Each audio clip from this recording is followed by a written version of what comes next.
Bom dia, pessoal. Olha só, eu gostaria de falar um pouco sobre impedância, só que eu vou falar a respeito de um assunto que eu terminei um vídeo e não dei continuidade. O que é retangular, tá?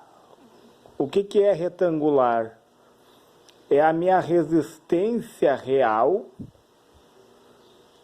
A minha resistência real, que é o elemento ativo, o meu resistor, que está no circuito elétrico ali de forma real, certo?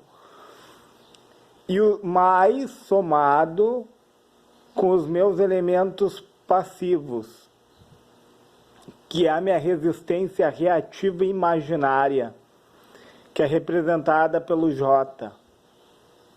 A resistência imaginária,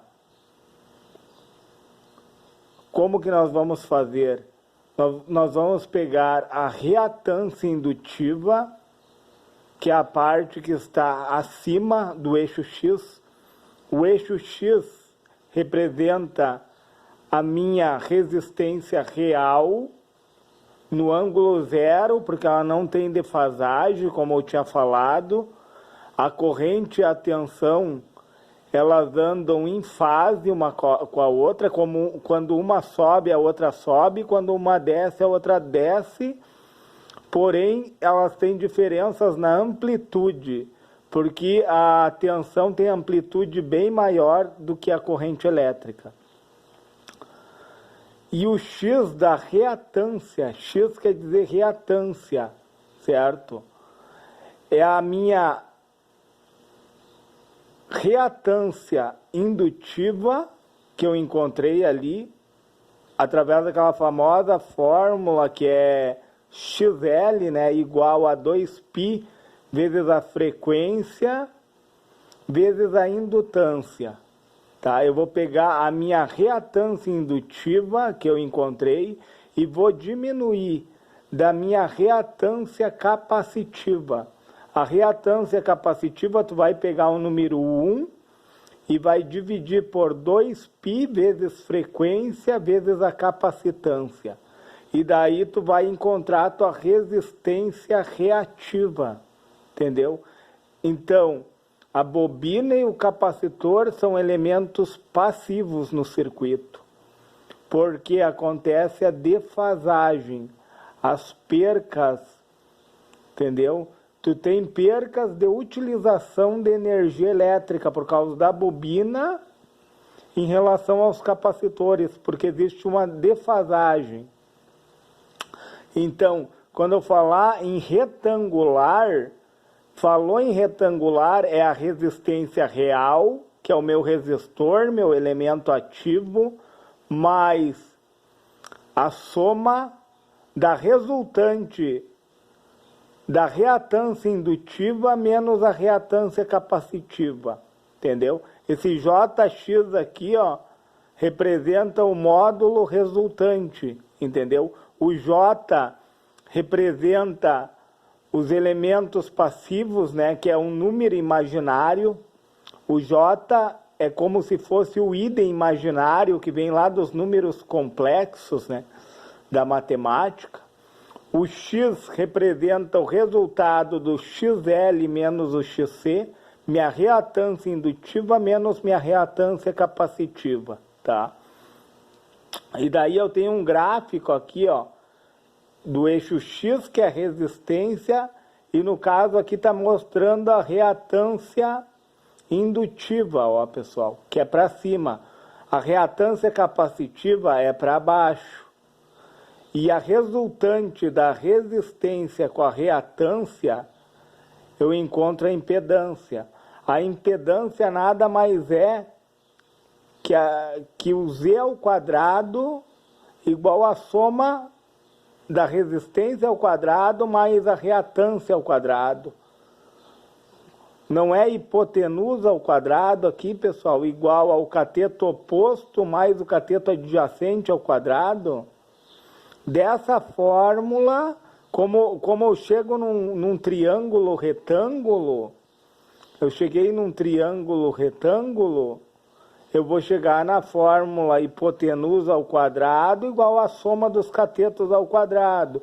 Só que aqui eu estou tratando de impedância, que é a resultante, e resistência e reatância. Então, eu estou explanando o que é retangular. Retangular nada mais é que a soma da resistência real mais a soma da resistência imaginária. E para mim encontrar a resistência imaginária, eu tenho que diminuir a reatância indutiva pela reatância capacitiva. E polar, o que é polar? Polar é a amplitude.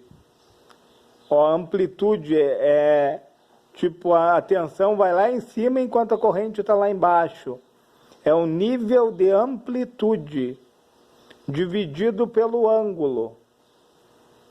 Então, eu quero passar de polar para retangular. Eu tenho uma amplitude de 30, tá? Com um ângulo de 60 graus. O que eu vou fazer? Eu vou pegar a parte real. Quem é a parte real? A parte real é o 60. Olha só, cosseno de 60. Por que é cosseno? Olha só, pessoal, o eixo X aqui, ó, que é o real, aonde está a resistência, é o eixo dos cossenos, ó. Esse eixo aqui vai ser sempre o eixo dos cossenos, ó.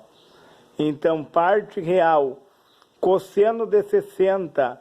Daí eu tenho que saber aquela tabelinha lá, do seno e do cosseno. Então, cosseno de 60 graus é 1/2, se tu olhar na tabela, tá? E eu vou multiplicar pela minha amplitude, entendeu? Eu vou pegar o cosseno desse ângulo, ó, que é a parte real, a resistência real, tá? Eu botei um X aqui, ó, que é o eixo X e o eixo Y. O eixo X é o eixo dos cossenos. O eixo Y é o eixo dos senos. Então, eu coloquei reais porque esse eixo aqui, ó, no ponto zero, representa a resistência do resistor, que ela não tem defasagem, por isso que ela está em 0 graus o ângulo dele. E eu peguei o cosseno de 60, tá? Em relação ao eixo dos reais, ó. Cosseno de 60 vezes a minha amplitude, tá? Cosseno de 60, pessoal, é 1/2. 1/2 vezes a minha amplitude, eu encontrei 15 na parte real, ó. 15, tá? 15 é a parte real. E aqui tá errado, ó, pessoal, me desculpem, deixa eu corrigir. Só um momento, eu vou pegar uma caneta aqui, pessoal. Só para vocês verem, ó, não é 25, aqui é 15, ó. Eu botei os resultados aqui em cima, ó, desconsiderem o 25, tá? Eu botei errado ali, não. Eu vou riscar, pessoal, tá? Vamos botar de novo, ó. Desconsidera essa aqui, é 15, ó.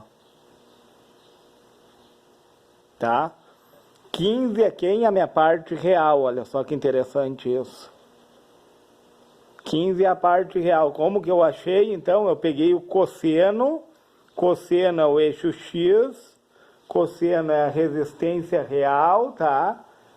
O cosseno de 60 e multipliquei pela minha amplitude.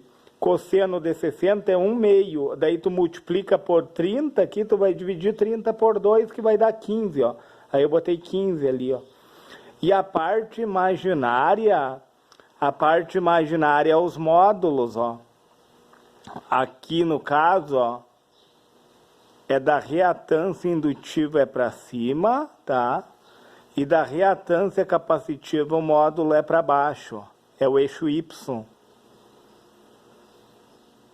E tu vai pegar esse e diminuir desse e tu vai achar quanto para cima ficou.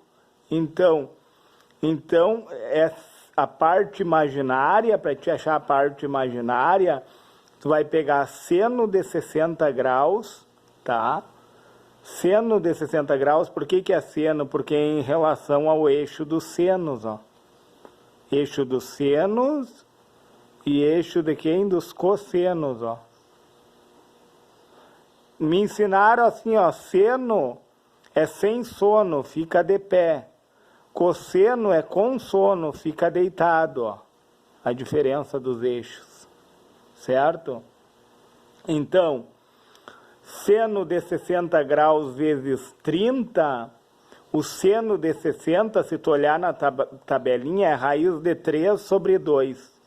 Tu vai multiplicar por 30, tu pode até fazer na tua calculadora, né, para não dificultar o cálculo. Vai dar 1,73 dividido por 2, tá?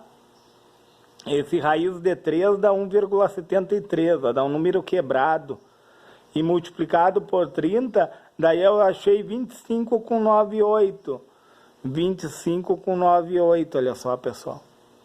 Então, polar, o que é polar? É quando eu tenho amplitude e eu tenho ângulo. Retangular, o que é? Retangular é quando eu tenho o valor real e o valor imaginário somados. Entenderam, pessoal? A diferença entre retangular e polar, isso se tratando de impedância, pessoal.